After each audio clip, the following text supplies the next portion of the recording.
Estimados amigos y amigas televidentes, bienvenidos a El Ciudadano TV.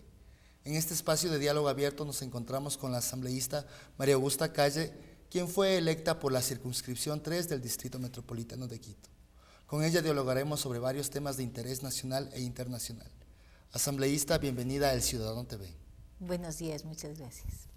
Asambleísta, para empezar, la transitoria primera de la Constitución de Montecristi y la consulta popular del 2011 pidieron la construcción y aprobación de una ley orgánica de comunicación.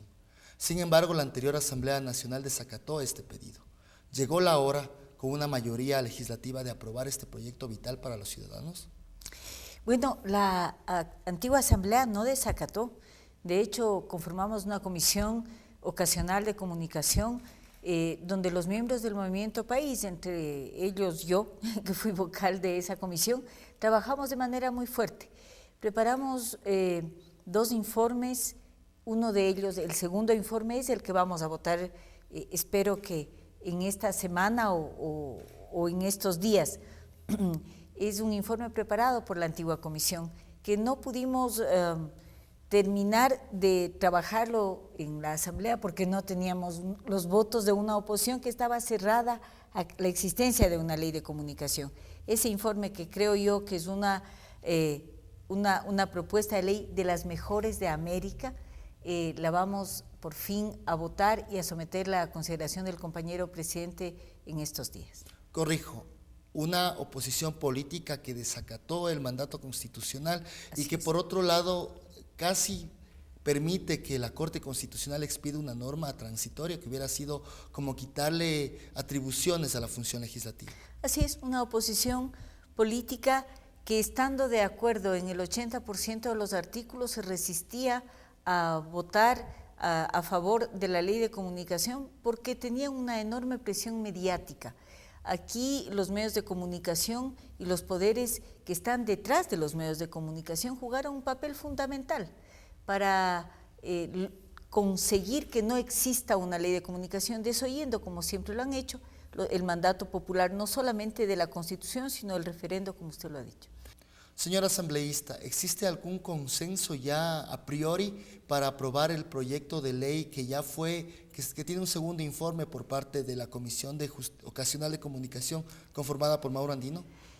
Sí, a ver, Mauro es el presidente de la Comisión Ocasional de Comunicación y él es el ponente de la ley y ha recogido una serie de observaciones de los asambleístas que han llegado a este nuevo periodo, porque si es que van a votar por esta ley, es obvio que quieran leerla, como así lo han hecho la mayoría de los compañeros y han presentado observaciones, y también de algunos que estuvimos en el periodo pasado, pero que por hacer un análisis político de la ley, no introdujimos algunos puntos importantes que ahora sí tenemos la posibilidad de hacerlo, ya que el pueblo ecuatoriano nos ha ratificado una enorme confianza que ya la teníamos desde la vez anterior, pero no en la medida que tenemos ahora. Entonces creemos que podemos hacer una ley mejor, más ajustada en la defensa de los derechos a la comunicación de la ciudadanía. El soberano en las urnas, en la consulta popular del 7 de mayo del 2011, también aprobó la creación de un Consejo de Regulación. ¿Es necesario la creación de un Consejo de Regulación que norme los contenidos y los excesos de la prensa mercantilista? Sí, por supuesto, porque la comunicación es un servicio público y quienes están detrás de los medios de comunicación tienen que saber que el trabajo que están haciendo, que es el de comunicar, de informar, de entretener también, y el de educar, es un trabajo que tiene un alto impacto en toda la población.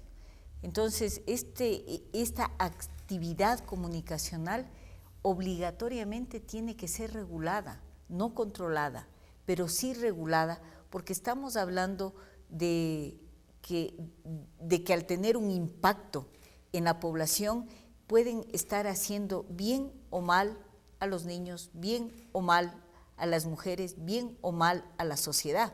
Entonces, esta regulación tiene que ver también con una potestad del Estado de preservar el bien común y de preservar y garantizar los derechos de todos los ciudadanos, Entre esos, el derecho a tener una información veraz, verificada, contrastada, oportuna, el derecho a poder mirar una pantalla de televisión y no recibir una información o un contenido de entretenimiento que pueda dañar el concepto, que pueda dañar los valores, que pueda dañar a la familia ecuatoriana. Esos derechos tiene el Estado la obligación de garantizarlo y por esa razón tiene también la obligación de regular lo que se haga a través de los grandes medios de comunicación. Para conocimiento de la ciudadanía y de los televidentes que nos miran, de aprobarse la ley de comunicación, ¿cómo estaría conformado este Consejo de Regulación? Bueno, una de las propuestas que se ha hecho y que entiendo que el compañero Mauro Andino la ha acogido es que el Consejo de Regulación esté conformado por un representante de las diferentes funciones del Estado, la función ejecutiva, la función legislativa, la de participación, la función de transparencia y un representante del defensor del pueblo. ¿Las universidades también entran en este contexto? Ellos estarían conformando el Consejo Consultivo de Comunicación, las universidades, los representantes de los cineastas, los representantes de los comunicadores sociales, los representantes de las universidades, los representantes de las veedurías ciudadanas legalmente constituidas. Asambleísta, este momento quería tocar con usted un tema un poco más personal. Pocos meses después del ataque a Angostura, usted fue víctima de la presión mediática, de este linchamiento mediático. Se le trató de vincular explícitamente con las FARC, con las Fuerzas Armadas Revolucionarias de Colombia. ¿Qué puede usted decirnos al respecto de esto, contarnos un poco más al detalle cómo se dio este linchamiento mediático? Bueno, esta fue una acción concertada, muy planificada, estratégicamente planificada entre la prensa nacional y la prensa extranjera. De hecho, era el diario El País, ABC o el Miami Herald los que ponían el tema y la prensa nacional replicaba, muchas veces haciendo creer a la población que la información que ahí daban respondía a una investigación de los medios, cuando en realidad era una información armada en otros escenarios internacionales. Esta acción concertada que se dio en torno a mi persona y a otras también, todas del gobierno de la Revolución Ciudadana, responde a la figura del linchamiento mediático, que tiene una característica que es fundamental para que sea linchamiento mediático. No toda información que se dé y que pueda afectar a una persona es linchamiento mediático. El linchamiento tiene una característica que es qué rédito saca, qué gran objetivo, ya sea político, económico, está persiguiendo. En el caso mío era un objetivo político. Yo había estado en la presidencia de la Comisión de Soberanía, Integración y Relaciones Internacionales de la Asamblea Constituyente, estaba en esos momentos ahí y habíamos decidido una decisión política tomada dentro del gobierno de la Revolución Ciudadana, no mía obviamente, pero con la que estoy absolutamente de acuerdo y de la que me enorgullezco mucho, habíamos decidido que en la Constitución esté un artículo que prohíba la presencia de bases militares extranjeras y militares extranjeros en nuestro territorio. Y habíamos declarado que este es un territorio de paz. Esto obviamente daba como resultado que las tropas estadounidenses debían salir de la base cedida en el gobierno entreguista de Yamil Mahuad. Cuando entregamos estos artículos a que sean puestos a consideración del plenario en la Asamblea Constituyente, fue una fecha que coincidió con el bombardeo de Angostura. Nosotros entregamos los primeros 5 artículos, que además eran los primeros 5 artículos que íbamos a debatir en la Asamblea Constituyente. El quinto es el que hace referencia a las bases militares. Estos artículos fueron entregados a las 12:20 o 15 minutos del 29 de febrero o 1 de marzo. A los 5 minutos que habíamos entregado estos artículos a la Secretaría de la Asamblea, y esto se puede comprobar, son documentos públicos, está el matasellos con la hora, el gobierno colombiano invadían nuestro territorio y bombardeaban Angostura. A partir de eso empezó una persecución muy fuerte a mi persona y a otros miembros de la comisión también. Por ejemplo, a Paco Velasco. No fue tan fuerte la agresión como fue a mí, y fue una agresión que no duró unos pocos meses, que duró 5 años. 5 años en que los medios de comunicación de forma recurrente, periódica, al comienzo todos los días, tenemos cientos de artículos de prensa malinformando sobre mi actividad, sobre mi persona, sobre mi familia, sobre mi vida privada, tratando de destruir mi imagen pública, mi imagen política y ligarme a las Fuerzas Armadas Revolucionarias de Colombia. Tuvieron que pasar 5 años para que la Fiscalía colombiana, que había iniciado un juicio contra mí en mayo del 2008, dé un dictamen inhibitorio diciendo que no hay razón para que yo tenga algún juicio, sino que se debe archivar toda la investigación que había sobre mi persona. Pero yo le quiero decir algo. Durante este tiempo, especialmente los 2 primeros años, yo entregaba, como soy periodista creyendo en mis colegas, les entregaba la información para que se den cuenta que lo que estaban diciendo no era cierto.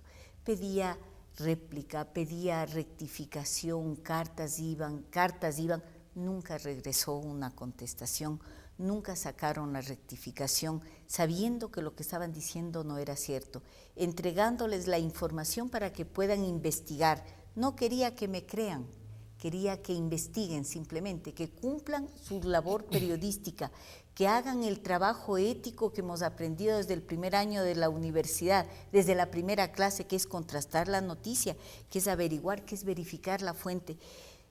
Yo les daba las fuentes, les daba el acceso, levanté el sigilo bancario para cualquier persona que quiera ingresar a mi única cuenta, una cuenta de ahorros ahí con unos saldos bajísimos, y les decía, revisen todo lo que ustedes quieran. Nunca lo hicieron, pero de forma manifiesta, con profunda mala fe, fueron construyendo una imagen que no me corresponde a mí.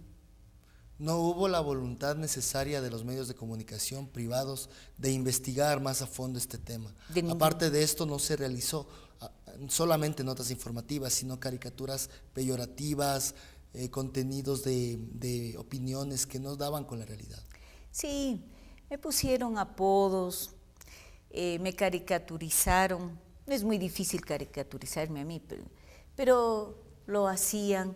Era motivo de burla permanente en los medios de comunicación. Recuerdo a un comentarista que tiene un programa, un viejo periodista de aquí de la ciudad de Quito, que hizo un día una encuesta diciendo, llámenme a queridos amigos, con todo el respeto, digamos, si es que ¿creen ustedes que doña María Augusta Calle es terrorista? Llamen a mi radio. Llamen. ¿No? O sea, cosas así se hicieron, sin darme nunca chance a que yo vaya y les diga mi verdad, a que me conozcan y vean que yo de terrorista no tengo nada. Soy una persona que he trabajado toda mi vida por la paz y que es una persona que amo a la vida y amo a la gente, ¿no? Pero me construyeron una imagen absolutamente diferente, y construir esa imagen no solamente en relación al tema que me habían puesto, ¿no?, que era terrorista, sino tratando de manipular la imagen. Si es que yo espantaba una mosca, pues este movimiento era el que sacaban diciendo que estaba yendo a pegar a alguien, ¿no es cierto?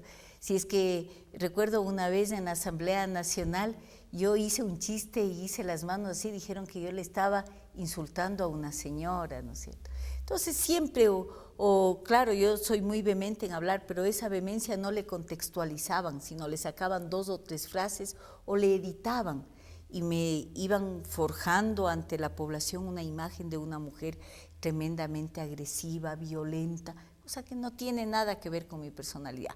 Sin embargo, quiero decirle también algo que me parece muy importante, y es que esa labor sistemática de los medios de comunicación privada por suerte, fue descubierta por la población.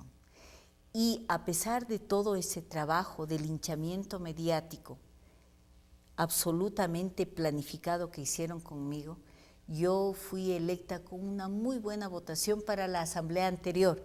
La población no les creyó. Y ahora que volvieron a proponer mi movimiento, el Movimiento País volvió a proponer mi nombre para volver a la asamblea en este segundo periodo, la gente volvió a votar por mí. Yo debo decirle que eso demuestra que nuestra población, que nuestra ciudadanía, que los ecuatorianos ya no comemos cuento, que tenemos absolutamente bien identificado la labor de unos medios de comunicación que de independientes no tienen nada y que sabemos identificar a quienes hacen de la comunicación un negocio vil. Para defender los derechos de las personas que han sido violentados por los medios de comunicación, especialmente por los medios de comunicación sensacionalistas y privados, varias voces desde la Asamblea Nacional han hablado ya sobre la tipificación del linchamiento mediático. ¿Es viable tipificar esto? ¿En dónde debería ser? ¿En el Código Orgánico Integral Penal o en la nueva Ley de Comunicación? Es absolutamente no solamente viable, sino necesario que empecemos a hablar aquí en el Ecuador, y ya han empezado a resonar esta propuesta en otras latitudes también, que empecemos a desmontar las campañas de linchamiento mediático. Yo le decía hace un momentito que en mi caso no surtió el efecto con la ciudadanía, sí me destrozaron mi vida, obviamente, sí, me afectó muchísimo y he tenido que enfrentar todo esto con una fuerza interior muy grande, cobijada por el amor de mi compañero y de mis hijos, y de mis hermanos, de la gente mía, ¿no es cierto? Pero que a otra gente le han hecho muchísimo daño. Hay casos de linchamiento mediático aquí en nuestro país que son atroces. Por esa razón, digo, no es viable sino necesario, además, tipificar el linchamiento mediático en el Código Integral Penal, pero también en la Ley de Comunicación. Yo he propuesto al compañero ponente, a Mauro Andino, que introduzca dentro de los principios deontológicos para que los periodistas tengamos puesto en ley, un instrumento para resistirnos a ser parte de estrategias de linchamiento mediático ordenadas por los dueños de los canales. Al estar en la ley, dentro de los principios deontológicos, los periodistas podemos decir, no puedo hacer esto porque puedo tener consecuencias graves en mi vida personal, y esto me impide, de la misma manera que estamos poniendo la cláusula de conciencia, de la misma manera que estamos poniendo en la Ley de Comunicación el derecho a la reserva de fuente, ¿no es cierto? Y también la responsabilidad ulterior. Son herramientas que nos permiten a los periodistas, a los comunicadores, a los trabajadores de los medios, resistirnos a ser parte de estas estrategias comunicacionales perversas, entre esas la del linchamiento mediático, y poder hacer nuestro trabajo con ética, con profesionalidad, con apego a la verdad. Entonces, contestándole concretamente, el linchamiento mediático irá en la Ley de Comunicación e irá también como un delito tipificado en el Código Integral Penal.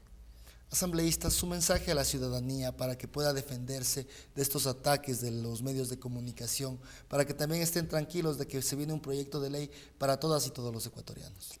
Decirles que la Ley de Comunicación está pensada en ustedes, en los derechos a la información veraz, verificada, oportuna, a un entretenimiento sano, a la posibilidad de que ustedes puedan dejarles a sus niños frente a una pantalla de televisión sabiendo que sus niños no van a estar expuestos a mensajes que les rompan sus principios, que les distorsionen su imagen de la vida y de la esperanza.